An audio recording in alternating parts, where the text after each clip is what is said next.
নমস্কার, আমি ইন্দ্রাণী। শুরু করছি আজকে। স্নেহের মতো ক্ষমাও এক বিষম বস্তু, আর ইংরেজিতে হলে তো কথাই নেই। একটা গোটা স্কুলের 150 ছাত্রছাত্রীদের ওপর মিসাইল দেগে দেবার পরে আমেরিকা বলেছিল সরি, আমরা ভেবেছিলাম ওটা উগ্রপন্থীদের ডেরা।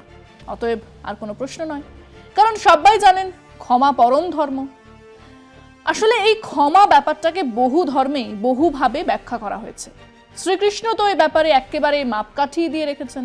শিশুপালের 100টা অন্যায় তিনি ক্ষমা করবেন বলেছিলেন।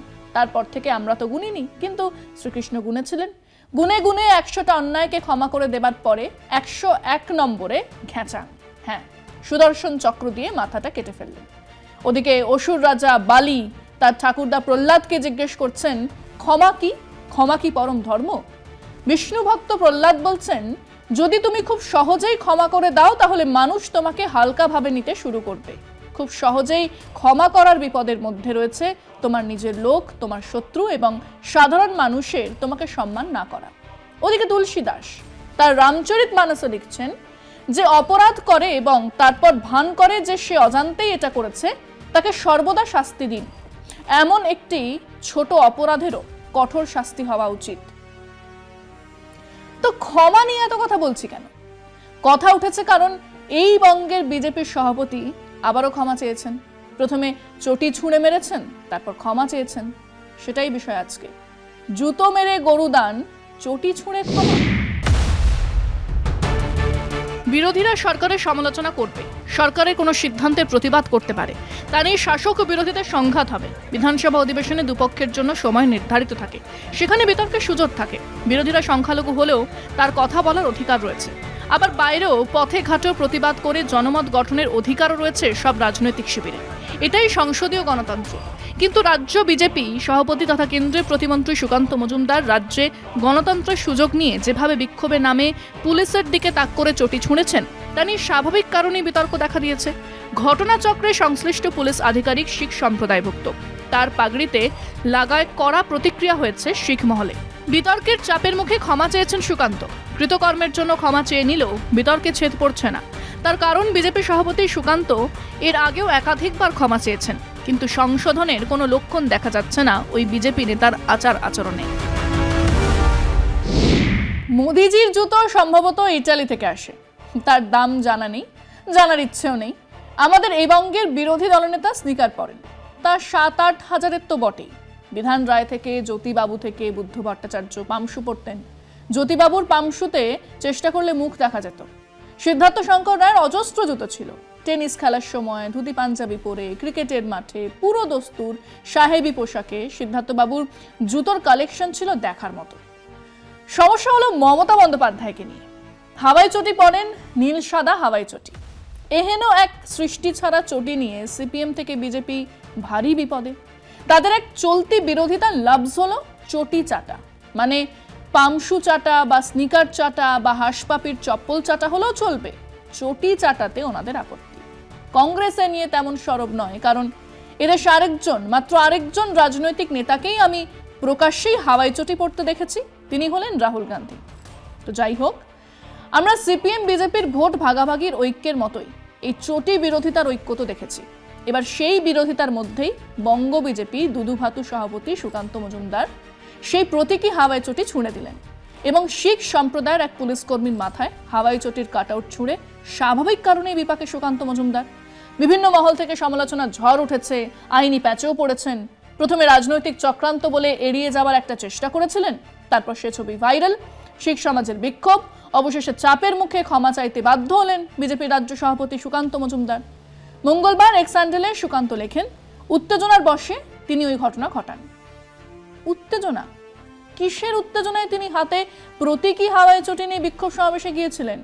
কোন উত্তেজনায় তিনি উপস্থিত সাংবাদিকদের সামনে সেই চটি নিয়ে পোজ দিয়েছিলেন এবং তারপর তা ছুঁড়ে দিয়েছিলেন? তিনি একজন কেন্দ্রীয় মন্ত্রী এবং খুব ভালো করে জানতেন যে ওনাকে ধরা হচ্ছে, লালবাজারে নিয়ে গেলেও এসি ঘরে বসানো হবে আর মিনিট 2-3 পরে ছেড়ে দেওয়া হবে। তাহলে উত্তেজনাটা কিসের? এই একটা বিক্ষোভ অভিযানের পরেই মমতা সরকার পড়ে যাবে তাও তো নয়। তাহলে আসলে কর্মীদের সামনে নটাঙ্কি, মানে এটা হলো সেই অপরাধ যা জেনে বুঝে করা হয়েছিল। শিখ মানুষজন অত সহজে ক্ষমা করবেন বলে তো মনে হয় না। আমরা আমাদের দর্শকদের জিজ্ঞেস করেছিলাম, সুকান্ত মজুমদার নাকি উত্তেজনার বশে প্রতীকী হাওয়াই চটি ছুঁড়ে মেরেছেন শিখ পুলিশের মাথায়, লেগেছে তার পাগড়িতে। তারপরে তিনি অবশ্য ক্ষমা চেয়েছেন। অনেকেই বলছেন এ যেন জুতো মেরে গরু দান। আপনারা কি বলছেন শুনুন মানুষজন কি বলছেন।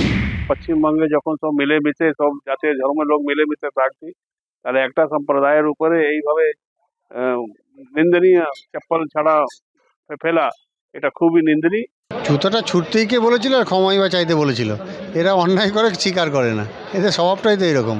বিভিন্ন ধর্মীয় সম্প্রদায়ের মানুষের পোশাক পরিচ্ছদ এবং ধর্মীয় ভাবাবেগে আঘাত করা, এটা ভারতীয় জনতা পার্টির একটা চিরন্তন পরম্পরা হয়ে গেছে। সুকান্ত মজুমদারও তাই করেছেন। যে আপনি কিন্তু একজন জনপ্রতিনিধি, আপনার আম জনতার সঙ্গে আপনার কিন্তু কথাটা, আপনি সেই কাজটাই যদি উত্তেজিত হয়ে ইচ্ছাকৃতভাবে করে থাকেন, অনিচ্ছাকৃত হলে ভালো, ইচ্ছাকৃতভাবে করলে কিন্তু অবশ্যই এটা অবমান হবে এবং এটা মানুষের মধ্যে এফেক্ট হবে। এই দম্ভ কারো কারো, কিন্তু এটা শুধু নতুন না, আর আমিও জানি এটা পুরানো হবে না। এটা এদের পার্টির এটাই মেন্টালিটি, এরা কোনো ধর্ম জাত সব বিশ্বাস করে না। আর উনি যে দলকে বিলংস করেন, এটা ওনাদের অভ্যেস মানুষকে অসম্মান করা, সেই দলের অভ্যেস উনি পাল্টাতে পারেননি। জাতির একটা শিখ হচ্ছে পুলিশ কর্মী, তার মাথায় হচ্ছে জুতো মারা, এটা কোনো মতে হচ্ছে ক্ষমাপ্রার্থী নয়। বাংলার মাটিতে যদি রাজনীতি করতে হয়, হাওয়াই চটিটাই আতঙ্ক, সেই জন্য হাওয়াই চটি ধরা অভ্যাস আছে, সেই জন্য তিনি ক্ষমা চেয়েছেন, ঠিক কাজ করেছেন। যে সুকান্ত মজুমদার রাজ্য সভাপতি রয়েছে, একজন পুলিশ অফিসারকে যেভাবে অপমান করেছে জুতো মেরে, এটা বিজেপির কালচার। আপনারা দেখুন না, যারা আগে রাজ্য সভাপতি ছিল সবারই একই রকম ক্যারেক্টার। কেউ ফেলে দেবে আর ক্ষমা চেয়ে নেবে, আমার মনে হচ্ছে না যে ওই মানুষকে ক্ষমা করাটা উচিত আছে। তৃণমূল যে রাজনীতি করতে চাইছে, যেটা একটা মানে এনভায়রনমেন্ট তৈরি করতে চাইছে, সেটা হলো আসল একটা নোংরা রাজনীতি। কেন একটা বিষয়, ছোট্টখাটো বিষয় একটা হলো, ঘটনা হয়েছে, উনি সঙ্গে সঙ্গে তাকে গুরুত্ব দিয়ে ক্ষমা চেয়ে নিল। তৃণমূল কংগ্রেস সব কিছুতেই রাজনীতি খোঁজে, রাজনীতি ছাড়া তো কিছুই করে না। সকাল থেকে সন্ধ্যা পর্যন্ত মানুষের কল্যাণ, মানুষের উন্নয়ন, এই সমস্ত কিছু ব্যাপার নাই, একটাই ব্যাপার, সেটা হচ্ছে তোলাবাজি করা। সুকান্তবাবু যদি সুবুদ্ধি সম্পন্ন মানুষ হন, উনি পাবলিকের সামনে রাস্তায় দাঁড়িয়ে ক্ষমা চাওয়া উচিত, ওইভাবে জুতো মেরে গরুদান হয় না। এই ক্ষেত্রে শুধুমাত্র ওই আন্দোলন প্রতিবাদে হবে না, শিখ সম্প্রদায়ের উচিত ইমিডিয়েট বেসিস সুকান্ত মজুমদারকে গ্রেপ্তার করার জন্য দাবি তোলা। একজন শিখ কেন সমগ্র সম্প্রদায়ের মানুষের প্রতি অপমান করেছেন, যেটা খুব মানে ধিক্কারজনক ঘটনা, যেটা কোনো অনিন্দনীয়, এটা কোনো নিন্দার ভাষা নেই। উনি আজ এই রাজনীতি করছেন বলে একটা সম্প্রদায়ের উপর গায়ে মাথার পাগড়িতে জুতো ছুঁড়ে মারবেন, এটা সত্য কোনো অত্যন্ত নিন্দনীয়। সুকান্ত মজুমদার থেকে শুরু করে দিলীপ ঘোষ থেকে শুরু করে অমিত শাহ থেকে শুরু করে প্রধানমন্ত্রী থেকে শুরু করে সকলেই তারা কুরুচিত মন্তব্য করেছে। সুকান্ত মজুমদারদের চরিত্রই হচ্ছে জুতো মেরে গরুদান করা, প্রথমে মারবে তারপর ক্ষমা চাইবে। সুকান্ত মজুমদার একজন শিক্ষিত মানুষ, ভদ্র মানুষ, কেন্দ্রীয় মন্ত্রী, তার কাছে এইসব জিনিস আশা করা যায় না। সুকান্ত মজুমদার এর আগেও বেশ কবার ক্ষমা চেয়েছেন। একবার তো ক্ষমা চেয়েছিলেন দলের কর্মীদের কাছে, নির্বাচনের পরে মার খাওয়া দলের কর্মীদের পাশে দাঁড়াতে পারেননি বলে ক্ষমা চেয়েছিলেন।